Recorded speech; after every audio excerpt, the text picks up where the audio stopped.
I'm Matt. I'm Shane. And if you like what you hear, make sure you hit that thumbs up button real hard, and make sure you subscribe to Comic Movie Marks. And also click that little bell for all of the notifications. Whee! Always remember, If Trailer Trash can do it, anyone can do it.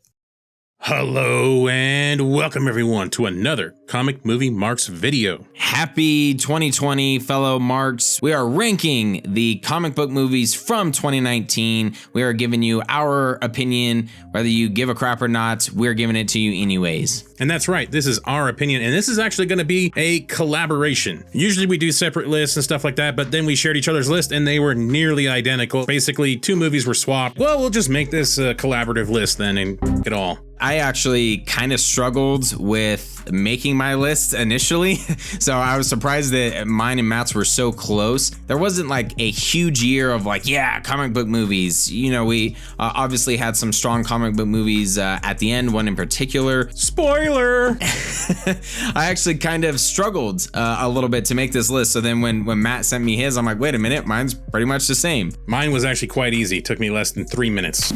That's what she said. Another good one! You're on fire! Shows the thought process that was put into it for the most part. That's our show in a nutshell. We do have some honorable mentions, 2 of them because they're technically not comic book movies, they're just in the superhero genre. Glass and Brightburn. Glass, for the most part, I think we both thought was okay. There was some missteps and stuff, definitely not anywhere near the level of Unbreakable or Split, but I guess a reasonable conclusion to the Unbreakable series for the most part, except for the puddle death. That's about the dumbest thing I've ever seen.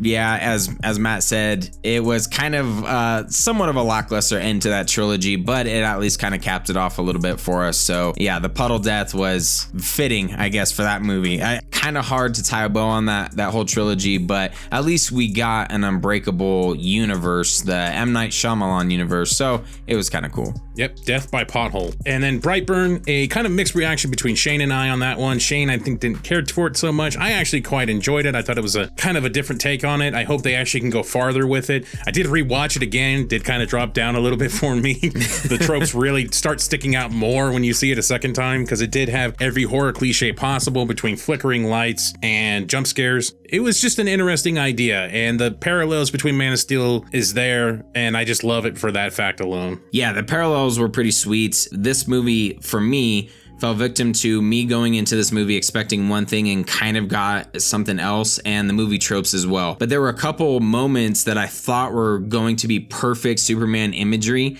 and they weren't, so it kind of annoyed me a little bit, and probably my own fault for expecting one thing and not going in with an open mind, but I didn't really care for Brightburn all that much. Next, we have The Boys. Technically not a movie, even though it is based on a comic. If you have not seen The Boys, get Amazon Prime, get a free trial, whatever you gotta do, and binge watch it. Boys is a satire on the comic book genre in general. Absolutely. Fantastic show. I cannot wait for the next season to come out. Actually did not know going into watching this show that it was a comic book until I started watching it and then realized, oh shoot. And it's just fantastic. Actually makes me want to read the comic books, but definitely check it out if you haven't already. Death by O-Face.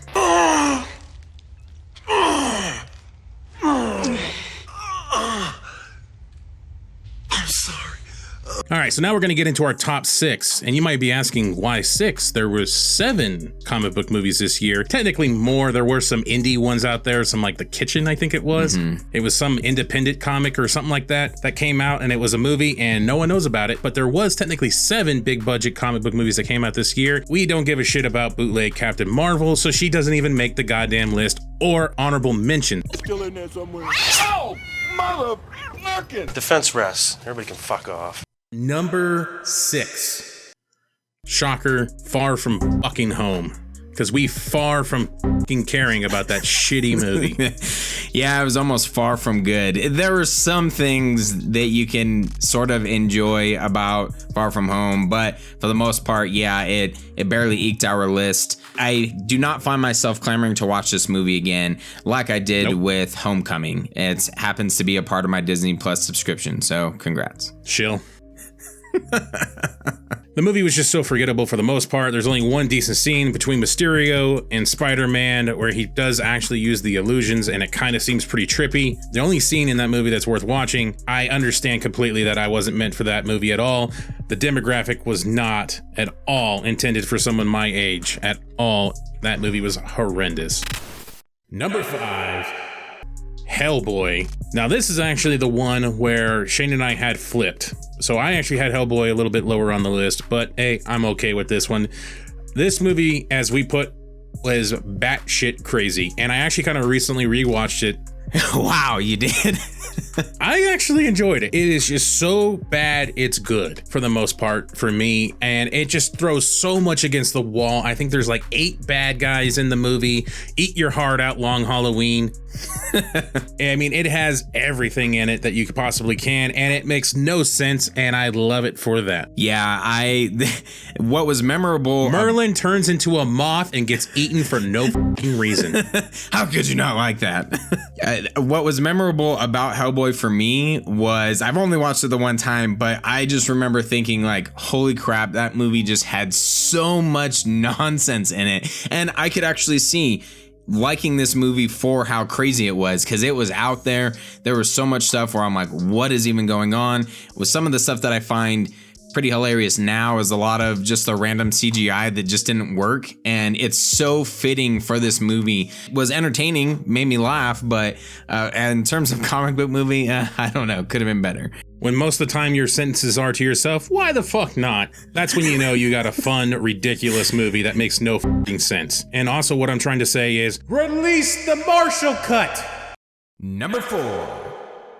Dark Phoenix, that's right, coming up as number 4. The end of an era. Yes, exactly. The end of an era before Fox decided to sell its soul to Disney, essentially. I don't know, for me, Dark Phoenix was decent. It had some moments in there that I could really get behind, and then it had some other moments where you just shake your head and laugh at. Matt even asked me when we were debating over how to rank Dark Phoenix and Hellboy, because yeah, there were some moments in that movie that you just kind of shake your head out of like, why did you go this route? But it was decent. I enjoyed it, and Hans Zimmer back at it again. That's probably why I enjoyed that movie so much. Yeah, I basically asked Shane, was the only reason why you put Dark Phoenix in front of Hellboy because of the Xavier being dragged up the steps by the Phoenix? Because for some reason in that, we never did a spoiler on this, but if you look at our non-spoiler of that, we're laughing really hard in the car. It was because of that scene, and how McAvoy looked being dragged up the steps was hilarious, and he looked limp, and it looked very similar to the Ace Ventura part, and that was the only reason why Dark Phoenix made it to number 4.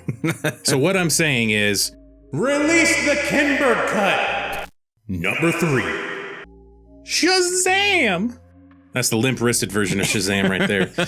Shazam number 3 almost became my number 2. This was the only conflict I had on my list for the most part. Yep. It would have easily been number 3 back when I first watched it, but I recently watched it again. The 2/3 of that movie is phenomenal. Third act, that last battle is just, I still think it sucks. Mm-hmm. And I don't like the Shazam family still. And the overuse of the same trope over and over again, like, I'm gonna kill these kids, you better give up your powers. They used it 3 times in the end there, and it just got so redundant and ridiculous. The first 2/3 of that movie is phenomenal. When I watched it, I thoroughly enjoyed it. The script was well done. Yep, I absolutely agree. I actually kind of bounced this one between number 2 and number 3, and a huge part of it, I completely agree, is due to the third act. It completely falls apart, but the rest of the movie, there are some memorable moments in that for me that I really enjoyed, and I feel like this, as did the Wonder Woman movie, it walks that perfect line of it can cater to kids, but it can also have a little bit more serious moments and some emotional scenes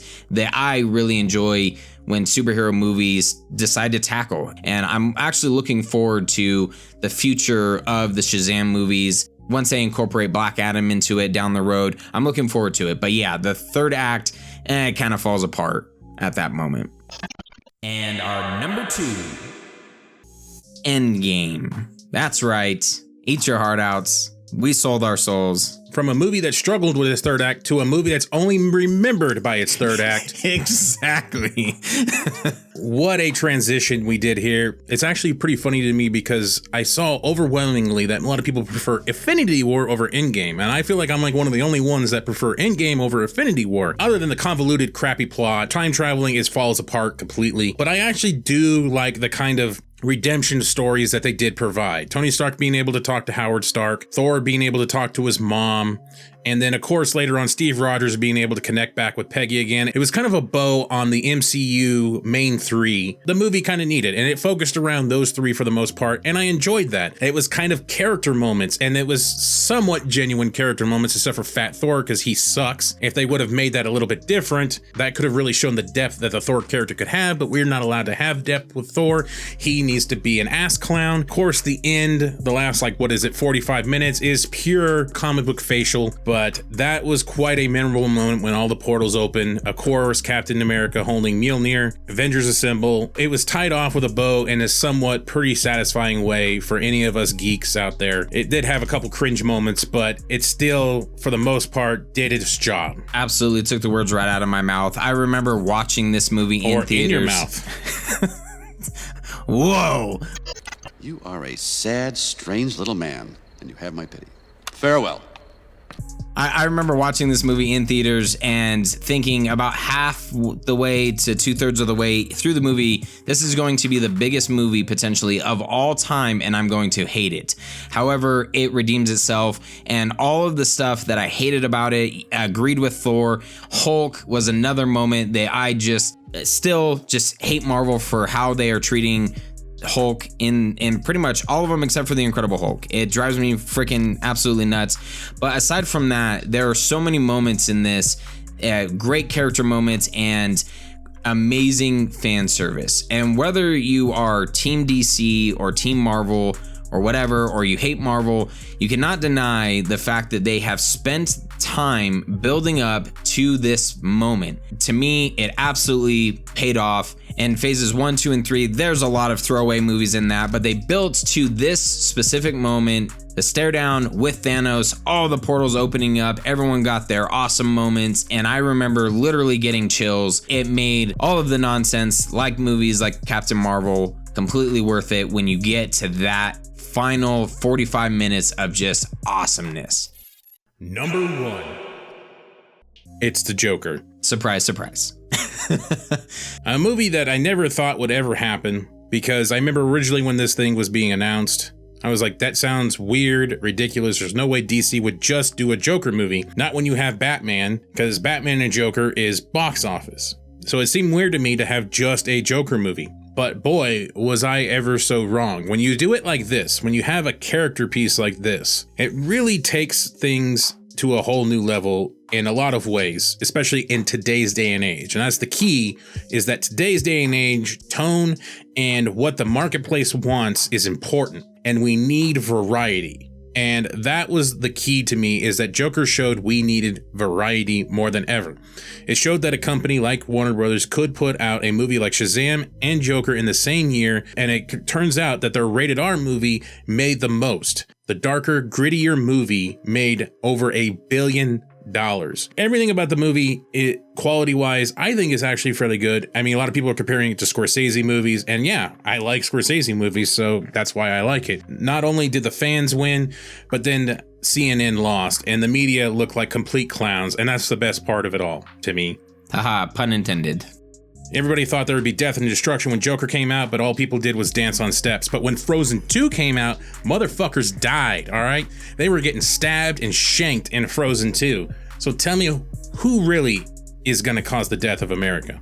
That's right, fucking Olaf. For me, Joker is definitely a movie that I did not know that I wanted and was very skeptical early on. I am definitely Team Snyder, and I was skeptical of a movie that was going to branch off from the DC universe that Snyder had already started establishing. So anything that was kind of on its own, I was like, I don't know if I want that. I don't know if I want that to be even really successful early on.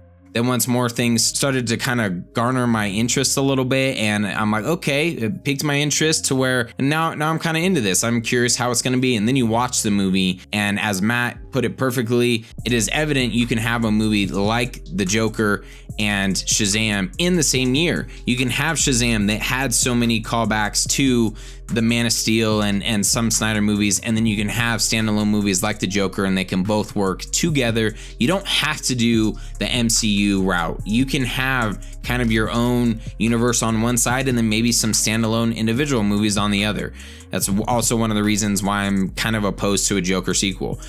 Low budget, gritty, down to earth movies can be successful and work the box office and prove CNN wrong. That's right. That's our top 6 list, because fuck bootleg Captain Marvel. We have a Patreon. Make sure you like the video. If you do, make sure you subscribe. Check us out. Check our other videos out. Help us grow, because that's what we're trying to do with this little tiny channel. In case I don't see you. Good afternoon, good evening, and good night.